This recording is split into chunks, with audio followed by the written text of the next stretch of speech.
Sometimes, life feels like a clenched fist. You hold on so tightly to a dream. You meditate until your knees ache. You write affirmations until the ink runs dry. You visualize until the picture is etched in your mind like stained glass. And yet nothing moves. Nothing shifts. The thing you want remains just out of reach. And maybe, just maybe, you've been told, keep trying. Think harder. Be more positive. So you try harder. Think louder. Smile through the strain. But what if the problem isn't that you're not trying enough? What if the problem is that you're trying at all? You see, there was a moment in my life, perhaps not too different from yours, when I stopped. Not out of surrender and defeat, but surrender in wisdom. It was an afternoon like any other. The sun was soft through the windshield. My hands were still, and for the first time in years, I wasn't reaching for anything. No visualizing, no manifesting, just breathing. And in that stillness, something so simple, so obvious, arrived. Not in words, not in a flash, but in knowing you've been pushing against the very thing you want to let in. It's like trying to call a bird to your hand while wildly flapping your arms. The motion scares it away. But when you're quiet, when your palm is open, the bird lands. That's what manifestation truly is. Not a game of effort, but a dance of alignment. Not about convincing the universe with words, but meeting it with frequency.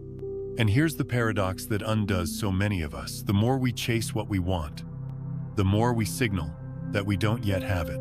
The more we try, the more we affirm our separation from it. And the universe, like a perfectly honest mirror, reflects that truth back to us. But what if we reverse the story? What if your desire isn't a sign of something missing, but evidence of something already approaching?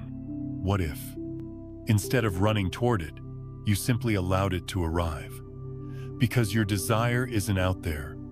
Beyond a mountain, you must climb. It's right here, woven into the fabric of your field. It's like a radio station already broadcasting. The only question is, are you tuned in? This is where most teachings miss the mark.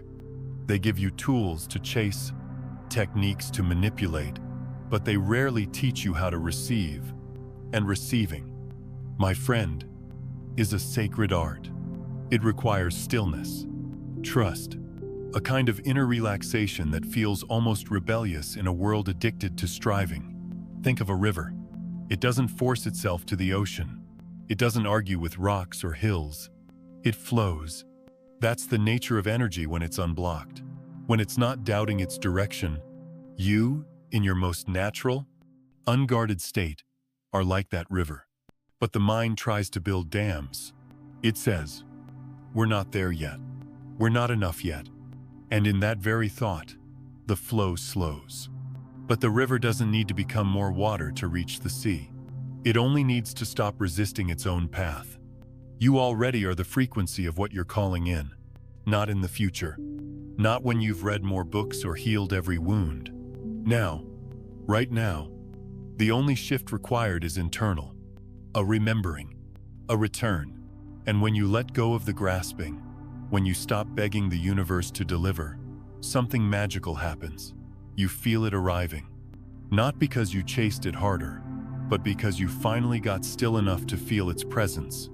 That is the moment when manifestation stops being a mental exercise and becomes a lived experience. Not a technique, not a ritual, but a way of being. So if you've been chasing, if you've been exhausting yourself in pursuit, I want you to know you're not doing it wrong. You're just tired of chasing something that was always meant to find you. And the moment you realize that, you'll stop striving and start receiving. Because manifestation isn't something you do, it's something you allow. One, the frequency doesn't lie. The universe responds to vibration, not words. You don't have to shout into the universe. It's already listening, but it's not listening to your words, your mantras, or even your prayers. It's listening to your frequency. Imagine this with me for a moment. Two tuning forks sitting quietly on opposite sides of a room. You strike one, just one, and the other begins to vibrate without being touched. No command was given, no effort was made. Only resonance. Only frequency. This isn't metaphor, it's physics. And your life, your reality works exactly the same way. Your body, your emotional tone, your nervous system, it's all one giant tuning fork. Every thought you think, every belief you hold, every breath you take, either strengthens your frequency or scatters it. And the universe, it doesn't respond to your wishes. It responds to your vibration, to the signal you're constantly, even unconsciously sending out. Think about it. Have you ever walked into a room where someone didn't say a word, and yet you felt their tension or joy or sadness? That's frequency. It doesn't wait for words. It speaks in waves. It is the message now. The thing you desire, whether it's love, peace, abundance, healing, it already exists. Not in some distant realm, but here, now, in the quantum field, vibrating at a specific frequency. That version of you who already has it, who's living in ease, in love, in overflow. They're not just a future possibility. They are a present frequency. And the only thing separating you from that version is whether or not you're tuned in. You don't need to go out and find the thing, you only need to match it. But here's where we often miss the mark. We try to think our way into new realities. We repeat affirmations like spells. We visualize until our eyelids ache.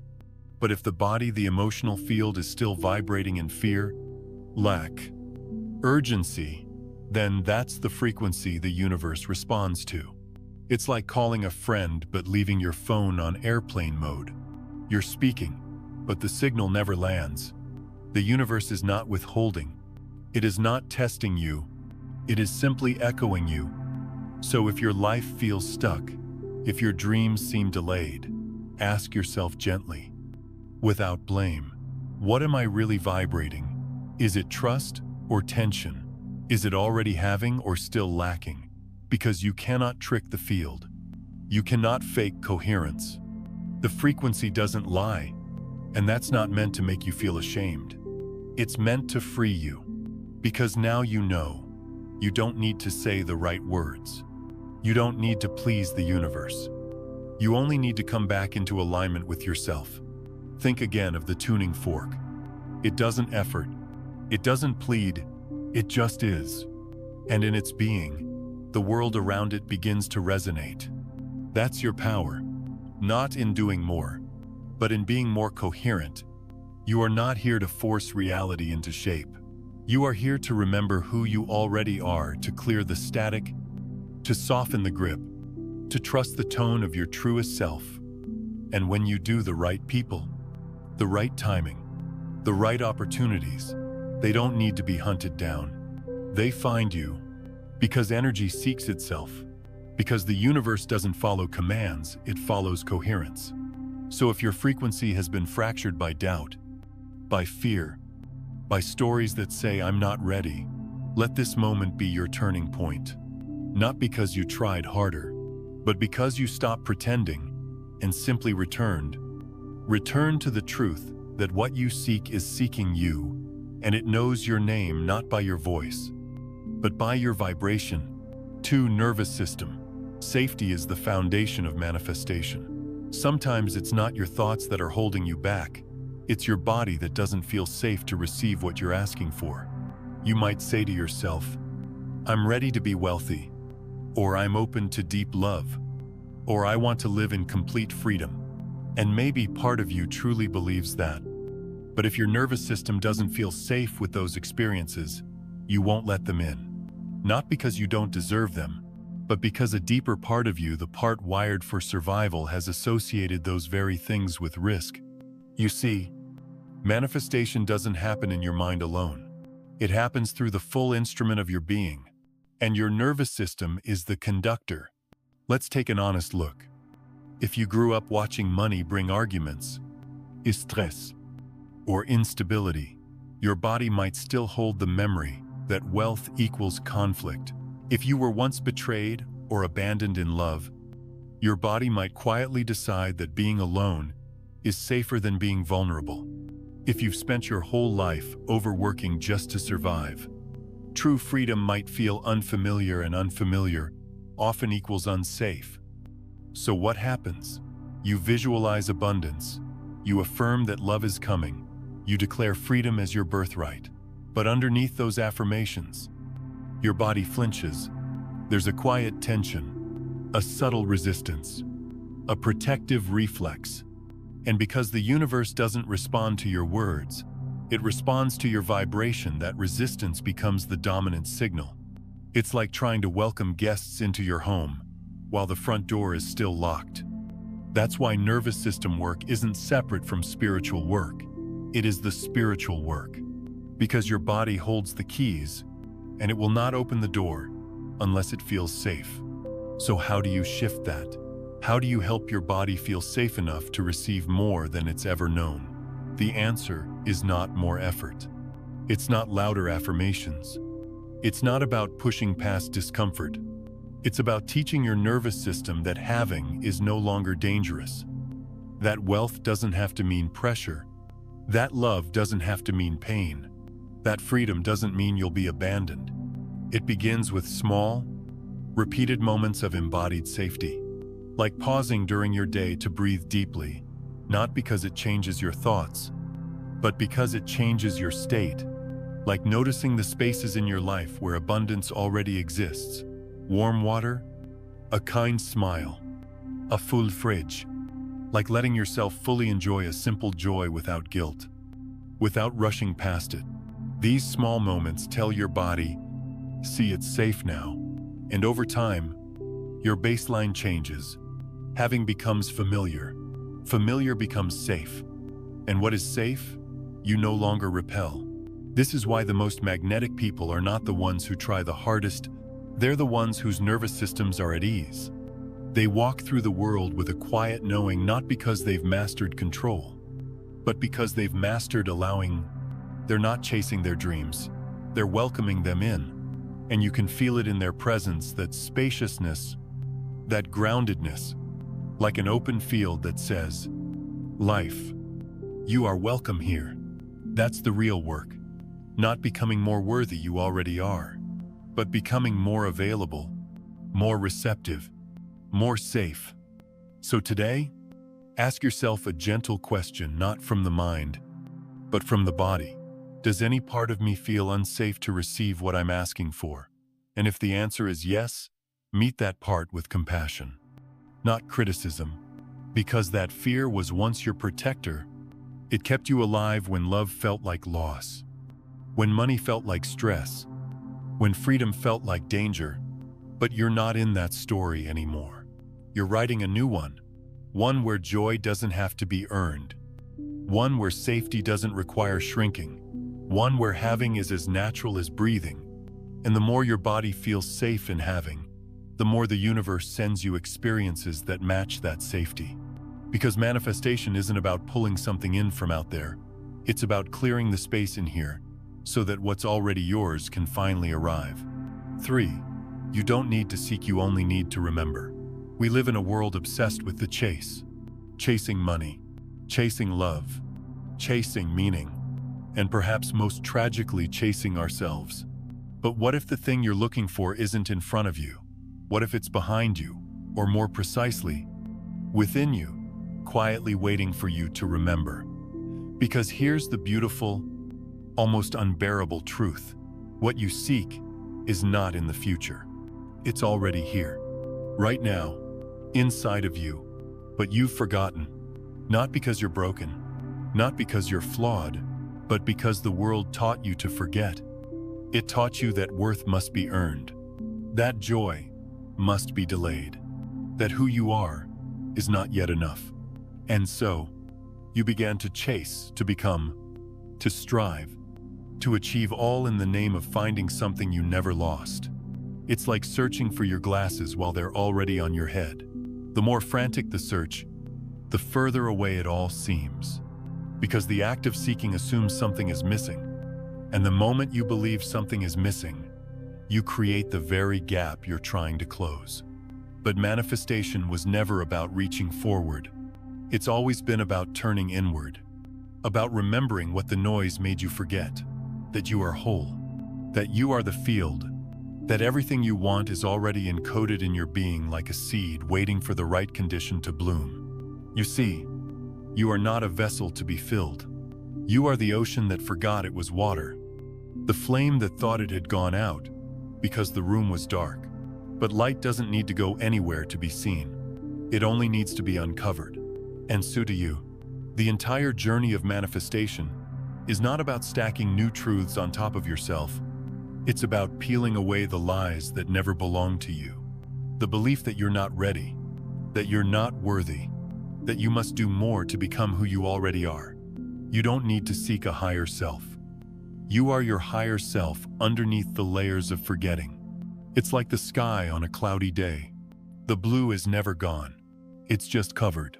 And the moment the clouds drift, there it is. Unchanged, untouched, unbothered. That's what remembering feels like. Not like becoming someone new, but like coming home to someone ancient, to the version of you that was never afraid, never lacking, never separate. And the moment you remember truly, in your cells, something profound happens.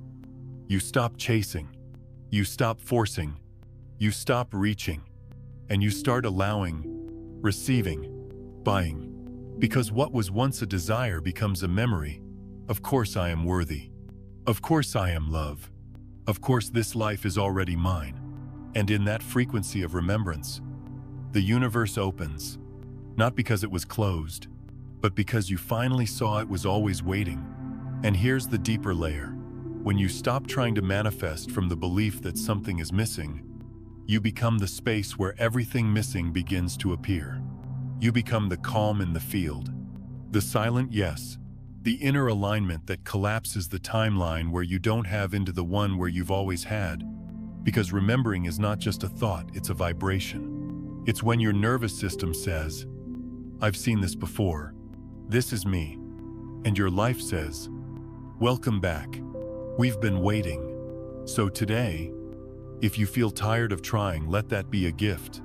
If you feel weary of becoming, let that be your sign. Because the journey isn't out there anymore. It never was. It's in the breath you forgot to notice, the presence you forgot to trust, the being you forgot to believe in. You're not lost. You're simply remembering. And that, dear soul, is the real miracle. Not that you might manifest something you don't have, but that you might finally remember you already are everything you thought you were chasing. 4. Desire isn't a sign of lack. It's proof of connection. We've been told a lie so quietly, for so long, that we began to believe it without question. The lie says, if you desire something, it means you don't have it. And deeper still, if you don't have it, maybe you're not worthy of it.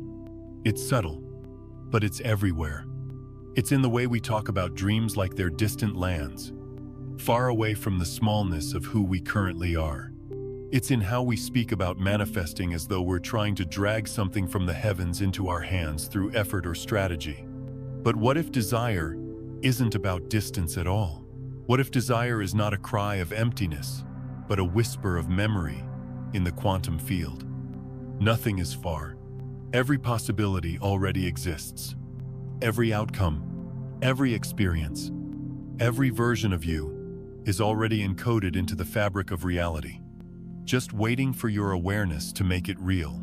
So when a desire rises in you pure, honest, without shame, it's not a sign of separation. It's a signal, a vibration meeting its match. It's not saying, you're missing this. It's saying, you're aligned with this now. Let it through. Think of it like this. You don't tune into a radio station and create the music. You simply access what's already being broadcast. Desire is the moment your internal tuner begins to pick up the song of what's meant for you. It's not something to apologize for. It's not something to doubt. It's something to listen to deeply, reverently, without rushing to fix or figure it out. But most of us were taught to distrust desire, to treat it as a threat, to see it as a gap between where we are and where we should be.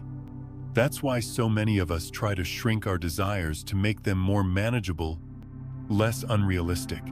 Not because our soul wants less, but because our nervous system has been taught that wanting more means we'll be let down. So we settle, we silence the longing, and we tell ourselves that contentment means not wanting anything else. But desire isn't discontent. Desire is aliveness. It's the pulse of creation moving through you, inviting you into your next becoming. It's the universe saying, I want to express something new, and I choose you as the vessel. Because here's the truth no one tells you. You don't have desires. Your desires have you. They chose you, not randomly, but precisely, because your frequency, your perspective, your unique soul signature is the perfect conduit through which they can come into form. So when you desire love, it's not because you're lacking love. It's because love is already near, knocking through your awareness, saying, let me be seen. When you long for purpose, it's not because you're empty, it's because purpose is waking up inside you, ready to take shape. When you ache for abundance, it's not a reflection of scarcity. It's the stirring of a new frequency that wants to manifest through your hands, your heart, your life. Desire is not a deficit. It's a divine invitation. It's proof that the seed of what you want already lives within you. And here's the most important part. If you treat desire like a problem to solve, you miss the point entirely. Desire isn't asking for a plan. It's asking for permission. Permission to exist. Permission to move. Permission to become real, not by force, but by resonance. And so the work is not to chase your desire like a hunter in the forest. The work is to become still enough, soft enough, open enough, that your desire finds a place to land. Because you are not separate from what you long for. You are the opening through which it's trying to be born. You don't have to drag it toward you. You only have to clear what blocks the path. Like a window removing dust, like a river removing debris, like a heart removing the armor that once kept it safe, but now only keeps it small. So if you've been doubting your desires, if you've been telling yourself they're too much, or too late, or too far, I want you to hear this clearly. Your desire is not here to punish you. It's here to wake you up. It's here to remind you that you're still alive, still evolving, still connected to something greater than logic, greater than fear. It's here to say, there's more for you, and it's already on its way. So trust that tug in your chest, that ache behind your eyes, that vision that won't let you go. It's not fantasy, it's frequency, and it's yours. 5. Control is an illusion and the root of resistance. There's a certain exhaustion that comes from trying to manage the entire universe with your mind, trying to figure out when it will happen, trying to predict how it will arrive, trying to control every possible variable as if your worth depends on getting it right. You know that kind of tired? It sits not in your muscles, but in your spirit. That deep fatigue from carrying a weight that was never meant to be yours, the burden of control. And yet, most of us were taught directly or silently that control equals safety, that if we can map out every step, we won't be surprised, that if we can stay one move ahead, they won't get hurt. But the truth is, the tighter you grip, the more resistance you create, the more you insist on dictating the how and the when, the more the flow slows to a crawl. Because here's the paradox of manifestation. The moment you try to force it, you block it. The moment you chase it, you push it further away. The moment you demand certainty, you shut out possibility. You see, the universe doesn't need your timeline. It doesn't need your strategy. What it needs is your openness. Not because the universe is trying to teach you a lesson, but because the quantum field operates on coherence, not control. It responds to your energy, not your plans. It moves with your allowance, not your pressure. It opens with your surrender, not your insistence. So what does surrender really mean? It doesn't mean apathy. It doesn't mean giving up or sitting on the couch waiting for magic to fall from the sky. It means this: you stop arguing with reality.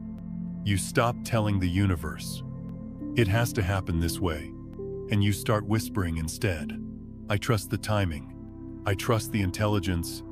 I trust that this desire came to me for a reason, and I don't need to micromanage its arrival. Because if you heard the call, if the longing stirred inside your chest, then it's already real. It's already alive somewhere in the field, searching for a way to reach you. Your job isn't to make it happen. Your job is to let it happen. But letting requires releasing the fear that says, it's not working unless I'm pushing. Releasing the story that says, nothing comes easy unless I suffer. Releasing the lie that says, if I don't control it, it will all fall apart. Control is the illusion. It feels like protection, but it's really constriction. It narrows your energy. It stiffens your frequency. It says to the universe, I don't trust you, so I'll try to do this alone. But here's what the universe is always saying back. You were never meant to do it alone. You are not the architect of reality. You are the collaborator. You are the space through which the intelligence of life expresses itself. Think of a flower. It doesn't schedule its blooming. It doesn't worry whether the sun will rise. It simply responds to the warmth, to the light, to the season that invites its petals to unfold. You are the same. Your job is to become available, to soften the soil, to allow the sun in, to trust that if the seed of your desire was planted, then the season for blooming will come, not because you force it, but because you let it. And I know there's something terrifying about not knowing. There's something vulnerable about surrender. But there's also something beautiful, something powerful about learning to say, I don't need to know how it's coming. I just need to know it's coming. I don't need to rush it. I just need to stay open. I don't need to force the door open. I just need to stop standing in its way. When you stop needing to be the controller of your destiny, you become the receiver of miracles. When you release the tight grip on how, your hands finally open wide enough to receive now. And in that space of stillness, of trust, of deep internal permission, the things you've been chasing start arriving quietly, gracefully, not because you ran after them, but because you finally stopped running from the possibility that they could be easy. So breathe, not because it fixes anything, but because it reminds your body, you are safe without control. You are worthy without the plan. And you are ready, not when you've figured it all out, but when you've allowed it to be simpler than you thought. 6. You don't need to become worthy. You only need to remove the mask of, I'm not enough. There's a quiet performance many of us have been acting out for years.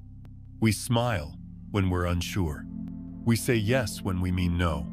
We pretend we're fine when our hearts are aching. And underneath it all is a silent belief, whispered over and over, I'm not enough. Not yet. But maybe, if I work a little harder, then I will be. Sound familiar? Maybe you've carried that story your whole life. Maybe it was handed to you before you could even speak, passed down by generations who also believed love had to be earned, that worth had to be proven. And so you began to build your worth like a house of cards, achievement by achievement, praise by praise, apology by apology. But manifestation, true manifestation, doesn't happen when you finally earn your worth. It happens when you stop hiding the fact that you already are. You see, the moment you say, I need to become worthy of this, you're also saying, I'm not already. And the universe, like a perfect echo, reflects that belief back to you, because the field doesn't give you what you beg for. It gives you what you believe you already are. And here's the hard truth. Wrapped in compassion, every time you perform to get something, be it love, success, approval, you affirm the lie that you need to perform to deserve it. But you don't. You were worthy before you were ever praised, before you were productive, before you were useful, before you were spiritual. You are not a project to fix. You are not a brand to market. You are not a role to be perfected. You are the presence beneath the performance. You are the light behind the mask. And that light, it doesn't need to be earned. It just needs to be remembered. So take a breath, drop your shoulders, remove the mask gently, slowly, like peeling off a layer that once protected you, but now only hides you. Because the universe doesn't respond to who you pretend to be. It responds to who you are. Beneath the fear, beneath the act, beneath the polished image, you've spent years curating, and who you are is enough. Not enough as a consolation, not enough as in it'll do, but enough as in whole, complete, divine, already aligned with everything you desire. But here's where it gets tricky. The longer you've worn the mask, the scarier it feels to take it off. You wonder, what if people don't like the real me? What if the real me isn't spiritual enough, smart enough, lovable enough? But let me offer you this truth. The people meant for you, the experiences designed for you, the blessings aligned with your true frequency, they can only find you when you are being you. The longer you wear the mask of, I need to do more to be enough, the more you attract situations that require you to keep wearing it. And isn't that exhausting? Isn't it heavy? Always striving for what you already are. Manifestation isn't about earning, it's about revealing. It's not about polishing yourself into perfection. It's about allowing your essence to breathe.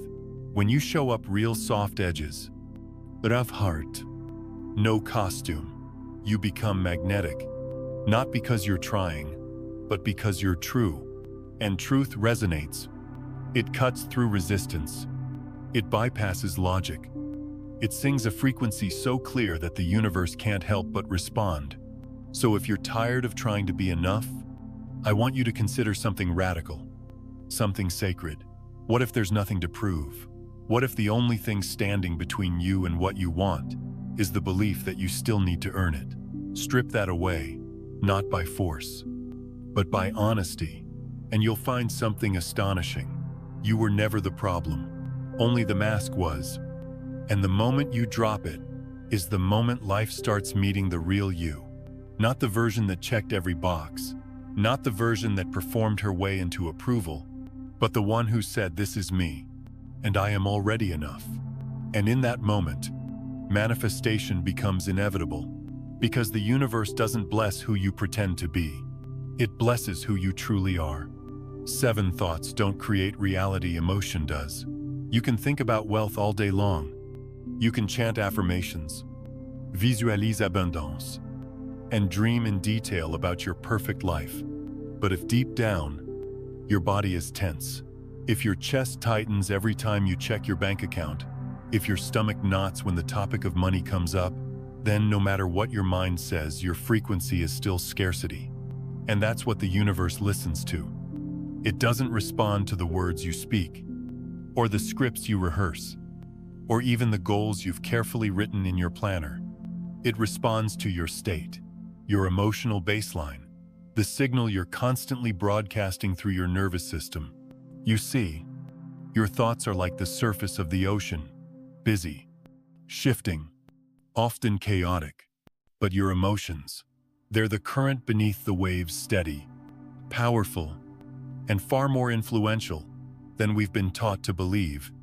It's easy to say I am wealthy with your mouth, but if your body is still holding the trauma of lack, if your breath still shortens at the idea of bills, if you flinch inside when others talk about success, then the message being sent into the quantum field isn't abundance. It's I'm afraid. I don't trust. I'm still waiting for safety. This is why so many people feel frustrated with manifestation. They do all the right things, think positively, write vision boards, stay upbeat, but nothing changes. Because the energy underneath their thoughts hasn't shifted. It's like painting over a wall with a beautiful color, but the mold underneath still seeps through. If the frequency isn't healed, the form won't hold. And that's not a punishment. It's a mirror. It's the universe reflecting back the truth of your inner world, not to shame you, but to show you where your power truly lies. Because once you understand this, everything changes. You stop chasing new techniques and start tuning into new states of being. You stop asking, "What do I need to think?" And you start asking, "What do I need to feel and believe to make this my reality?" It's a quieter question, a deeper one, and it takes courage to answer it honestly. Because often what we find is that our dominant emotion is not aligned with our desired outcome. We want love, but we're still vibrating in protection. We want success, but we're still carrying guilt about visibility. We want peace, but our bodies are addicted to urgency and adrenaline. So how do we shift that?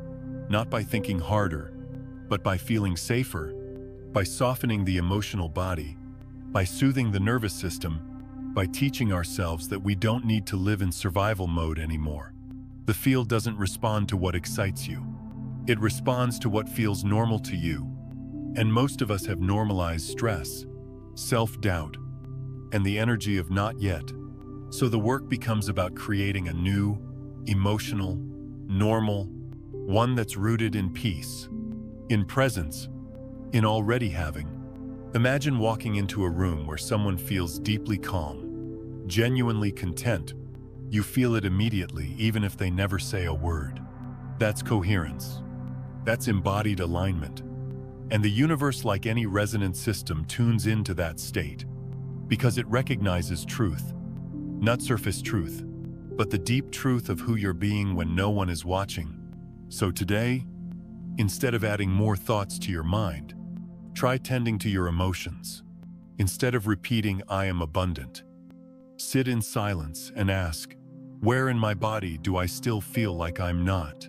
Let that feeling rise. Not to dwell in it, but to meet it. To hold it like an old friend. To tell it, "You kept me safe once, but I'm not living there anymore." You can't fake vibration, but you can feel your way into truth. And when your feelings finally align with your desires, when your nervous system believes the future you're calling in is already here, then the universe doesn't need more instructions.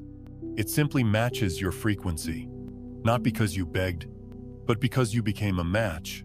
This is where manifestation stops being a mental exercise and becomes a natural response to your embodiment. So remember, the field is always listening, not to what you say, but to what you feel is real. 8. You don't manifest by attracting you. Manifest by becoming the space for it to arrive. We often think of manifestation like a magnet, something we use to pull things toward us. Think positive. Raise your vibration. Attract what you want. But what if it's not about pulling something in?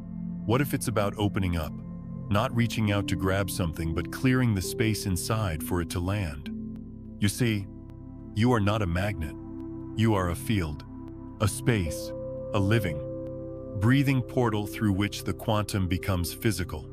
And that changes everything, because it means you don't need to chase. You don't need to beg. You don't even need to try that hard. You simply need to become the most natural environment for what you desire to appear. It's not about calling it in. It's about removing what keeps it out. Imagine a garden. The seed doesn't ask, "Where's my flower?" It simply trusts that when the soil is soft, the light is present, and the weeds are cleared, growth will come. You're the same. The question isn't, "How do I attract what I want?" The real question is, what in me makes it difficult for this to arrive? Is it fear, old beliefs, a story that says, "I'm not ready," a habit of blocking good things because somewhere deep down, they still feel unsafe? These are not obstacles to shame. They're invitations to soften, to create room, to breathe again. Because what you want is not far. It's right at the door. But if the space inside is too crowded with doubt, with expectation, with control, then even the most beautiful blessings won't know where to go. This is why so many people say, "I've been asking and asking, but nothing's changing." And the reason isn't that the universe isn't listening. It's that the signal is blocked by inner noise. It's like trying to listen to a soft song in a room full of shouting. You don't need to turn up the song. You just need to quiet the room. So ask gently, with compassion, what do I need to release so this can arrive with ease? Maybe it's your timeline. Maybe it's your perfectionism. Maybe it's the tiny voice that still whispers. Good things don't last. Whatever it is, meet it. Not with force, not with judgment, but with spaciousness. Because the space you create is not empty. It's sacred. It's the womb of new reality. And here's what's beautiful. The more you become that space, the less effort is required. Not because you're doing less, but because the energy of effort has been replaced with the energy of allowing. You stop trying to be the architect. You start being the invitation. The warm room that says, you can land here. You are welcome. This is the art of surrender, not as a weakness, but as an intelligence. Because the most magnetic state in the universe is openness, not craving, not controlling, but trusting deeply that what is meant for you will recognize the frequency of your readiness, not the readiness of your words, the readiness of your being. You are not the seeker. You are the doorway. And what you long for is already on the other side, waiting for you to say, come in. The space is clear, so let the clearing be your work. Let the space be your prayer. Let your nervous system, your thoughts, your heart become a welcome field for what's already reaching toward you. And when it comes, because it will, you won't feel shocked. You'll feel remembered. Because deep down, you always knew it was yours. You just needed to become the version of yourself who could hold it without resistance. Not by force, but by becoming a vessel for the formless to take shape. So next time you wonder, why hasn't it arrived yet? Don't ask what you're doing wrong. Ask, have I made enough room inside for this to feel at home? Because manifestation doesn't need your performance. It needs your presence. 9. Reality shifts don't happen from doing more, they happen when you live as if it's already yours. There's a moment in the journey where you stop trying to become and you start being, not because everything has arrived, not because the bank account is full, or the relationship has appeared, or the breakthrough has happened, but because something inside of you shifts. You stop chasing, you stop bargaining, and you begin to embody a quiet, powerful truth. It's already done. This isn't pretending. This isn't fake it till you make it. This is embodiment. This is you sending a signal not from your mouth, but from your cells that says, I'm not waiting anymore. I've already arrived. You see, the quantum field doesn't respond to your effort. It doesn't calibrate based on how much you want something. It mirrors back the frequency you are. And that's where most people stay stuck. They want abundance, but live from worry. They want love, but carry the armor of distrust. They want peace, but function from chaos. And yet, they ask, why isn't anything changing? Because the field is not fooled by your vision board. It's tuned to your nervous system, and your nervous system only knows what feels familiar. If struggle feels familiar, you'll unconsciously seek it. If waiting feels normal, you'll stay in a state of not yet. But when having becomes familiar, when joy, love, success, freedom feel natural in your body, that's when life begins to match what you've been calling in. So the question is not, what else do I need to do? It's, how would I live if it were already mine?